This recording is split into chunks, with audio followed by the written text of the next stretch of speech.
Bon, alors j'espère que ce coup-là, ça a un peu mieux fonctionné.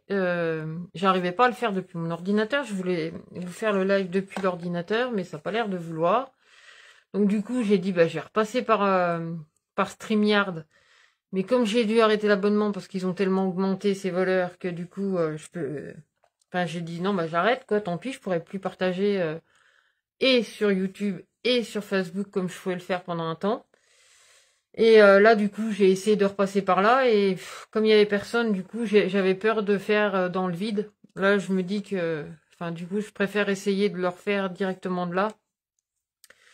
Parce qu'au moins, même si bon, il y a personne, vous pourrez quand même le regarder en replay. Enfin, j'espère. Mais bon, ça, je vous avoue franchement que ça m'embêtait de parler toute seule dans le vide. C'est pas trop mon truc. Enfin, c'est sûr que disons que c'est plus intéressant quand il y a des interactions, qu'il y a quand même du monde qui met des commentaires ou en tout cas qui interagit. Parce que là, si c'est pour faire un live juste pour parler dans le vide et puis que le truc, en fait, personne ne le voit, ou alors que j'enregistre, je passe même ne serait-ce que 10 minutes, un quart d'heure, c'est rien. Mais si c'est pour faire ça, pour le faire dans le vide, je vois pas l'intérêt. J'y regarde pour moi, puis c'est tout. Et puis ceux que ça intéresse, ben ma foi, ils viendraient me voir, et puis ils auraient leur message personnalisé, ça serait plus juste. Mais bon, apparemment, ça fonctionne. Il y aurait au moins une personne qui regarde en, en direct. Donc, à la personne qui regarde, si tu veux bien me mettre un petit commentaire, me dire si tu m'entends bien, si ça se passe bien. Enfin, en tout cas, je vais quand même essayer de partager ici ce qui me vient, du coup, pour cette énergie de la nouvelle lune de demain. Donc, du 1er décembre 2024. Donc, on sera un jour Orient noir, ascendant Lotus noir. Alors, l'élément noir, c'est pas du tout un élément négatif, hein. C'est plutôt, bon, bah, il n'y a plus personne. Bon, bah, tant pis. C'est pas grave. J'aurais aimé, ça aurait été sympa, de mettre un petit coucou, me dire, oui, c'est bon, c'est chouette, on t'entend. Bon, bah, tant pis. Je ferai peut-être la vidéo dans le vide. C'est pas grave. Je vais me faire plaisir. Et, advienne que doit. Et puis, ceux qui seront peut-être destinés à écouter ce message pourront peut-être l'entendre. Donc, alors, pour les énergies de l'élément noir, en fait, va plutôt nous parler de notre inconscient et de notre subconscient. Et là, du coup, on est dans l'Orient noir, ascendant Lotus noir. Donc, c'est des énergies de la profondeur et en plus, la quête de cette journée, ce qui est assez intéressant, c'est que ça donne le masque. Donc, pour moi, il y a quelque chose à révéler de notre intériorité, de nos profondeurs, d'aller vraiment à l'intérieur de soi. Donc c'est sûr que c'est pas forcément quelque chose de toujours plaisant, de devoir se confronter à soi-même. Donc ça intéresse peut-être pas beaucoup de gens, ou en tout cas, peut-être pas comme je vais l'explorer, mais bon, je vais me faire plaisir quand même, et je vais essayer d'aller explorer au mieux, en fait, ces énergies qui permettent de bien se connaître. Parce que plus j'avance, en fait, dans le temps, dans ma pratique, et plus je me rends compte que et ben en fait, j'ai jamais travaillé comme les voyantes classiques. D'ailleurs, hier matin, j'ai reçu un couple et franchement, c'est génial, j'adore. Ça m'arrive pas souvent, mais de recevoir vraiment le couple, parce que souvent les personnes, elles viennent me voir, mais sans leur compagnon, sans leur compagne ou sans leur conjoint.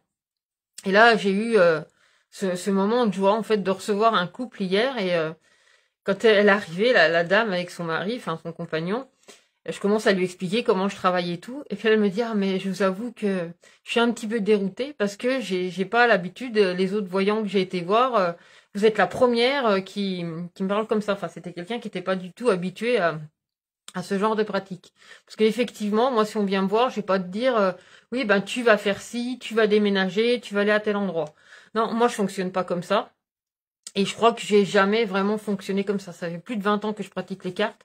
Et en fin de compte, il me semble pas avoir été dans ce truc de dire, bah tiens, tu vas faire ça, bah tiens, tu vas faire un voyage, tu vas déménager. Non, moi, ce que je vais aller explorer, c'est dans quelle énergie tu te tiens et qu'est-ce que tu peux faire. Parce qu'en fin de compte, je vois pas pourquoi je te dirais, bah oui, tu vas déménager, il faut que tu déménages. Non, voilà la configuration. Tiens, là, il y a une possibilité, effectivement, de faire un voyage, mais à la limite, c'est toi qui vas choisir. C'est pas parce qu'un voyage se présente à toi que tu es obligé de le faire. Par exemple, dans ton badge, si tu as le cheval de poste, ça indique le déplacement, ça indique le voyage. Mais si toi, tu décides à ce moment-là que ton voyage, il est dans l'esprit, je sais pas si vous avez déjà vu le dessin animé Le Prophète, il me semble que c'est dans celui-là, le mec il est enfermé et pourtant ça l'empêche pas de voyager.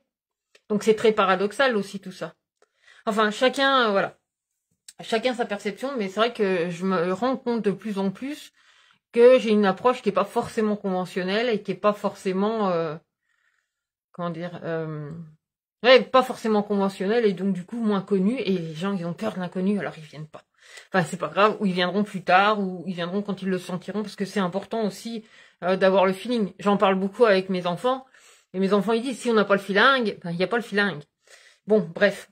Normalement, j'étais pas censée faire ce live pour vous parler de ça, mais pour vous parler justement de l'énergie de cette nouvelle lune. La preuve, je fais fuir tout le monde, il y a personne, mais bon, c'est pas grave, je me dis, allez, il y aura le replay, ou pas, ou alors c'est que je dois le faire vraiment pour moi. C'est un petit peu aussi déroutant pour moi des fois, ça me donne cette sensation quand même de me dire, est-ce que je suis réellement à ma place? Est-ce que, voilà, parce que ça plaît pas, ou machin, ce serait vraiment agréable d'avoir un petit peu d'interaction, de me dire, mais bon, c'est peut-être mon besoin de reconnaissance. Mais bon, je vais essayer de faire abstraction de ce sentiment et de me concentrer justement sur mon bonheur et sur mon plaisir. Et là, mon bonheur et mon plaisir, c'est justement de pratiquer ma passion. Et donc, dans cette pratique, là, je vais pas vous faire une guidance personnalisée, c'est évident, puisque il y a personne qui interagit. Mais je vais vous parler vraiment des énergies de cette pleine lune. Donc, pour en revenir à ces énergies de la pleine lune, cette fois, je démarre pour de bon. On est dans l'énergie de l'Orient. L'Orient, ici, moi, il me parle justement de s'éveiller. C'est l'Orient noir. Et on a le lotus noir aussi. Et c'est pour ça aussi que j'ai dévié et que je vous ai parlé un petit peu de ma pratique. Parce que, du coup, ça vient toucher directement à ça. Et ces énergies du mois de décembre, qui sont dans le rat de feu. D'ailleurs, si vous voulez, il y a un article sur ma page. Vous pouvez aller l'explorer si ça vous dit. Ça va vraiment nous parler de notre intériorité, de nos profondeurs, de ce qu'on ressent. Et là, c'est justement qu'est-ce qu'on va aller mettre en lumière, en fait, à l'intérieur de nous, vraiment en profondeur de nous. Parce que pour moi, l'Orient, c'est le lever du soleil. C'est ce qui vient s'éveiller en nous. Qu'est-ce qu'on va aller chercher, mais qu'est-ce qu'on va aller guérir aussi en soi.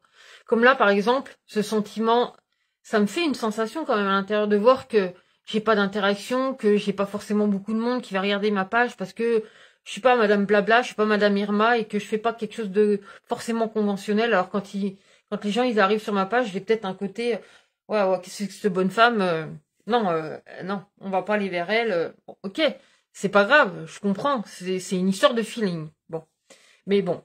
Et là du coup d'aller dans cette approche, c'est justement d'aller se confronter à soi. Moi, je me dis que dans ma pratique, c'est ce que je vais pousser les gens à faire. C'est vraiment venir les mettre en lumière pour les pousser à se regarder eux-mêmes. Et c'est pas forcément quelque chose de facile.